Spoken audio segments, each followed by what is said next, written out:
In the north of the enclave, Israeli troops continue to conduct severe battles in southwestern Gaza.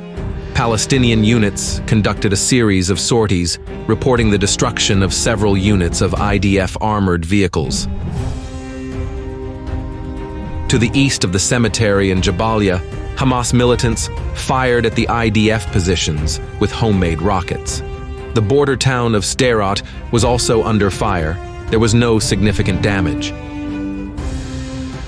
American aircraft conducted the first drop of containers with humanitarian aid over Gaza Strip. 3 C-130 Hercules aircraft delivered over 35,000 servings of food. There was no water or medicine on board.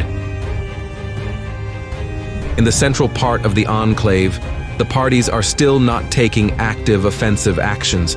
The Israelis are focused on hitting targets in frontline settlements, including Nuseirat and Al-Bureij.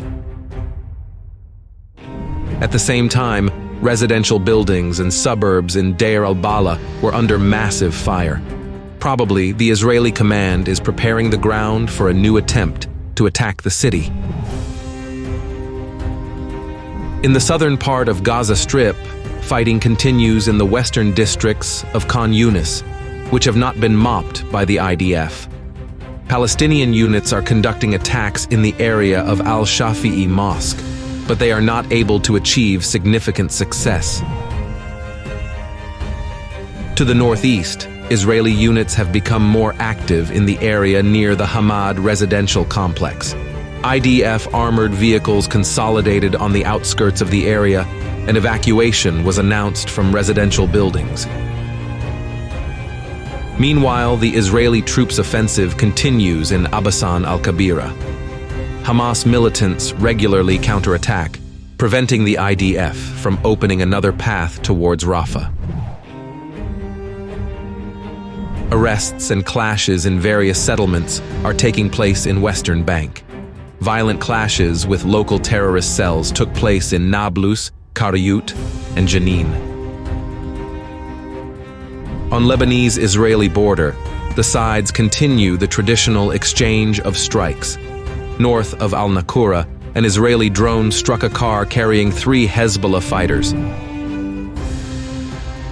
The IAF also launched missiles on Syria territory again. In Bani Yas, the house of Iranian military advisor Reza Zareh, who was in the IRGC, was hit. The officer was killed. In the Red Sea region, coalition aircraft carried out several strikes against Houthi targets in Al-Hodeidah province. In turn, fighters of the Ansarallah launched an anti-ship missile at a group of U.S. Navy ships, but missed the shots.